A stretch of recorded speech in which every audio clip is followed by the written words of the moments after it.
My whole life I've been fascinated with hidden safes and secret hiding spots, and over the years I've built a number of these hiding places, but by far one of my favorites has always been when I installed the safe in this couch a few years ago. Now, since I published that video, I've installed a number of different things into furniture like this, and I've only filmed about half of it. So in this video, I'm going to be doing a full breakdown on how to install a safe into a couch that is not only secure, but also sturdy as well as comfy to sit on. One of the things that always surprises me about modern furniture is a company's ability to reduce cost. I've taken apart a bunch of these couches over the years, and some of them were high-end and a lot of them were low-end, but believe it or not, they all have a very similar construction. You'd think that if you were paying more money, you'd be getting better materials, but in general, that's not the case. The only change you usually see is when something reclines, they tend to use a lot more metal parts for the reclining bits. Another way they like to reduce the cost for large pieces like couches is by packing everything into the smallest box possible. This one was really interesting because everything but the arms of the couch fit inside the main box, which not only made it really heavy to move around, but also gave it the smallest footprint. I find it amazing how small of a box this couch actually fits in, considering how big the couch is once it's all put together.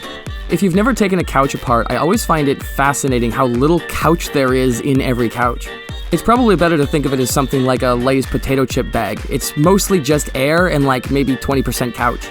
But what that means is you can pretty much install anything you want into them. In my case, I'm going to be taking this main box that has all of this empty space, and this is where I'm going to be installing the safe. Pretty simple, huh?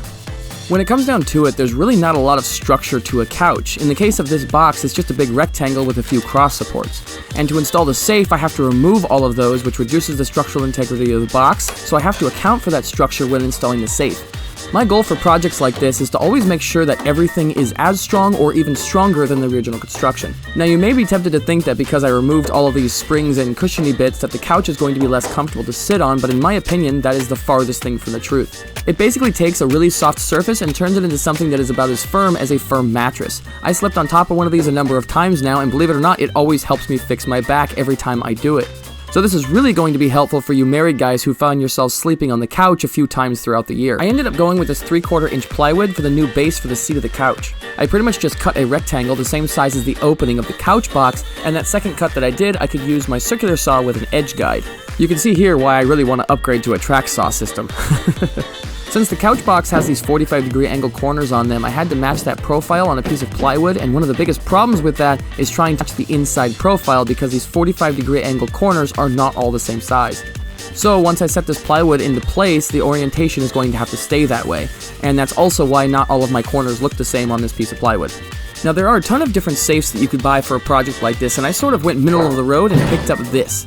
This is the same type of rifle safe that I used in my previous couch safe video, and it comes from a company called Mowtech. Unfortunately, I think I picked up the last one in existence because this doesn't seem to exist anymore. I know that there are a lot of people out there that prefer their safes to be bolted to the floor, so in designing this couch safe, I've decided to make sure that the bottom sits right above the floor, so if you want to, you can take the legs off and bolt the safe directly to the floor.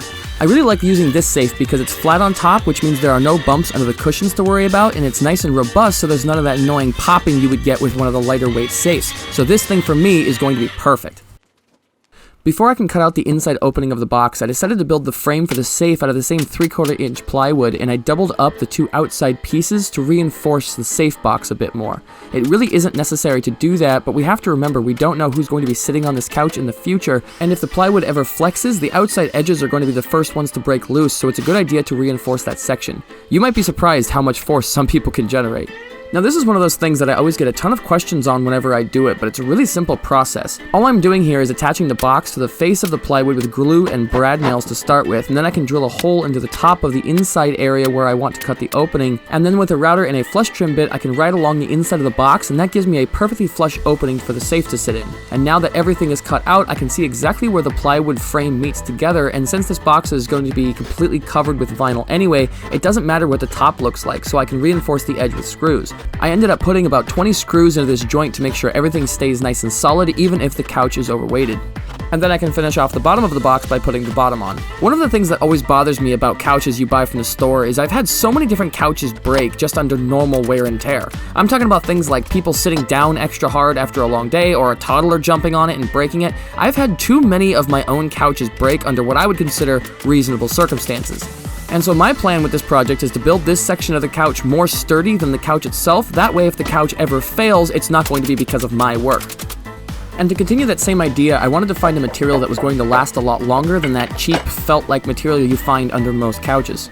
If you've ever owned a couch for more than 5 minutes, you'll know that the material underneath the cushions often has a tendency to rip and fall out of place over time, and it just ends up looking really trashy. So when I was deciding on the material for this couch, I wanted to find something that I thought would last longer, and I ended up coming across this thick vinyl at the local fabric store, and my hopes for this is that this material is going to last longer than what you would normally find under the cushions of a couch. I'm going to try and put a link to the same material down in the description, so if you're interested in recreating this project, I'll have links down there to all of the similar items. Unfortunately, a lot of the stuff that I used in this project I bought locally, so it probably isn't going to be exactly the same. But that way, if you want to recreate this project, you'll have a good starting point. And since I'm already on the topic, that also goes for any of the tools that I'm using in the video. If you ever want to know what a specific tool is or a particular product that I'm using in any of my videos, go ahead and ask me about it in the comments, and if I get enough of the same question, I'll try to add links to the most popular requests in the description, so always be sure to check there first.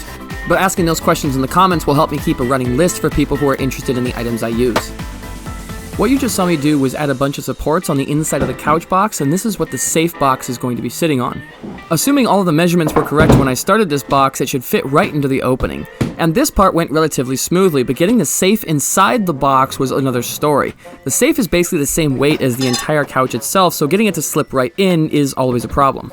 As soon as you get one side of the safe to slip in place, the other side hangs over the corners so much that it won't slip in at all. So you have to get all 4 corners in at the exact same time, but because the box safe is so heavy and there's not a lot of great spots to grab, it just keeps getting stuck.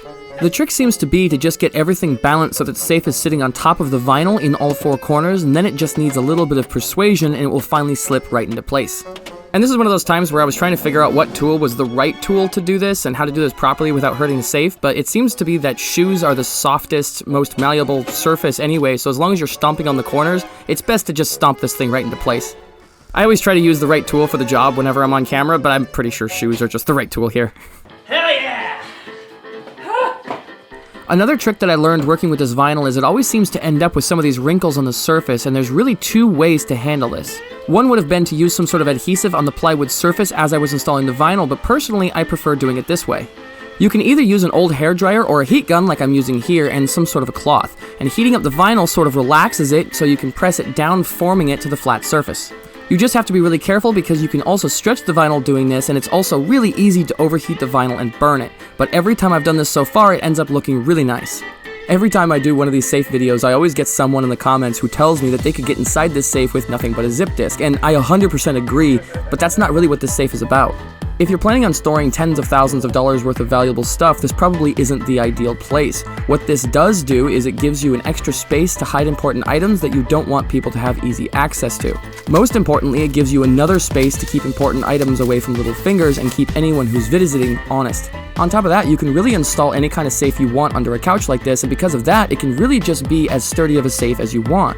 In this case, I've chosen a safe that has a 10 mil wall thickness, which is incredibly robust, and that way I can know for sure if anyone has tried to break into the safe.